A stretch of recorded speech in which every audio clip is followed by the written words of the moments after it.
Cricket चाहत्यांसाठी सगळ्यात महत्त्वाचा आणि सगळ्यात मोठा उत्सव फक्त एकच, IPL म्हणजेच इंडियन प्रीमियर लीग. आणि याच IPL साठी वर्षभर क्रिकेट चाहते वाट पाहत असतात. आता ती IPL लवकरच चालू होणार आहे. पण यावर्षी एक मोठा बदल झालाय. यावर्षी महाराष्ट्राच्या फॅन्ससाठी आणि खासकर पुण्याच्या क्रिकेट चाहत्यांसाठी ही एक खूप आनंदाची बातमी आहे. ज्या प्रकारे मुंबई इंडियन्स ही एक टीम महाराष्ट्रात आहे, तशाच आणखी एका टीमने महाराष्ट्राला आपलं होम ग्राउंड केलं आहे. चला तर पाहूयात या व्हिडिओतून कोणती टीम आहे जी महाराष्ट्राला आपलं होम ग्राउंड करणार आहे. IPL एक अशी टुर्नामेंट आहे जी फक्त टुर्नामेंट नसून क्रिकेट चाहत्यांसाठी एक सण आहे आणि तो सण लवकरच सुरू होणार आहे. अनेक संघांनी आपले प्रॅक्टिस मॅचेस सुद्धा चालू केलेत, तर काही संघांना अजून होम ग्राउंडच मिळत नाहीये. त्यातलीच एक टीम RCB आणि दुसरी RR. या दोन्ही संघांना आपलं होम ग्राउंड मिळत नाहीये. RCBने गेल्या वर्षी IPLचा कप जिंकला आणि त्याच निमित्तानं त्यांनी विक्ट्री परेड काढली. त्यावेळी जवळपास 11 लोक मरण पावले. त्यामुळे त्यांना यावर्षी म्हणजेच 2026च्या होणाऱ्या IPLसाठी M चिन्नास्वामी स्टेडियमवर सरकारनं बंदी घातली आहे, अशी ही माहिती समोर आली होती. म्हणूनच RCB आपल्या नवीन होम ग्राउंडच्या शोधात पुण्याच्या गहुंजे स्टेडियमवर पोहोचले. काही आठवड्यांपूर्वी गहुंजे येथील MCA आंतरराष्ट्रीय स्टेडियमला रॉयल चॅलेंजर्स बेंगळुरू आणि राजस्थान रॉयल्सनं भेट दिली होती, अशी माहिती MCAने सांगितली होती. पण काही आलेल्या बातम्यांनुसार RR म्हणजेच राजस्थान रॉयल्स संघाला पुण्याचं MCA म्हणजेच गहुंजे स्टेडियम देण्यात आलं आहे. पण प्रश्न हा आहे की RRला का आपलं सवाई मानसिंग हे होम ग्राउंड चेंज करावं लागलं, हे आपण पुढे पाहूच.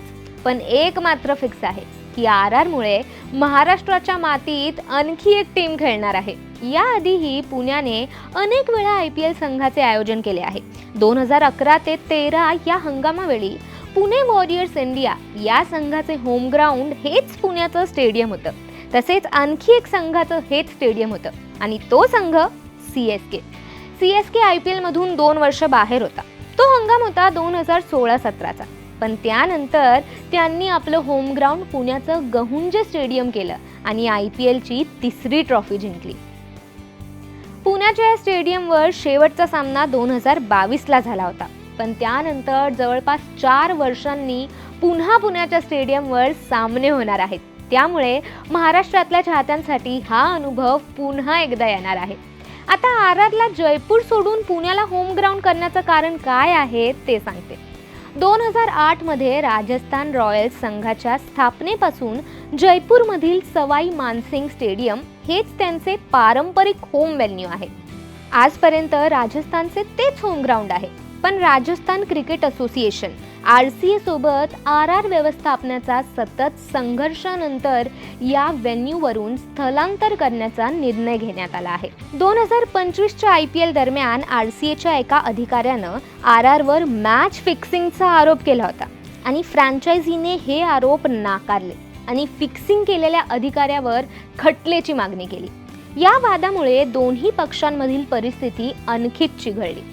सध्या RCAचे नेतृत्व दीनदयाळ कुमावत यांच्या नेतृत्वाखालील एका तदार्थ समितीकडे आहे आणि RRला या समितीबद्दल गंभीर शंका आहे, ज्यामुळे त्यांना त्यांचं होम व्हेन्यू बदलावं लागलं आहे आणि त्यामुळेच RRने आपला अजेंडा आता पुण्याच्या दिशेने वळवलाय. आता यामागे बाकी काहीही असो, महाराष्ट्राला आणि पुण्याच्या क्रिकेट चाहत्यांना चांगलाच आनंद झाला असेल, कारण आणखी एक संघ महाराष्ट्रात खेळणार आहे. ज्या पुण्याच्या स्टेडियमवर CSKने कमबॅक करून आपली 3री ट्रॉफी जिंकली, आता असाच कमबॅक करून RR सुद्धा इतक्या वर्षांच्या ट्रॉफीचा दुष्काळ संपवून आपली 2री ट्रॉफी जिंकेल का? काय वाटतं? मग RR यावर्षी पुण्याच्या मैदानावर बाजी मारेल का? हे कमेंटमध्ये नक्की सांगा आणि AGC स्पोर्ट्सला सबस्क्राईब करायला विसरू नका.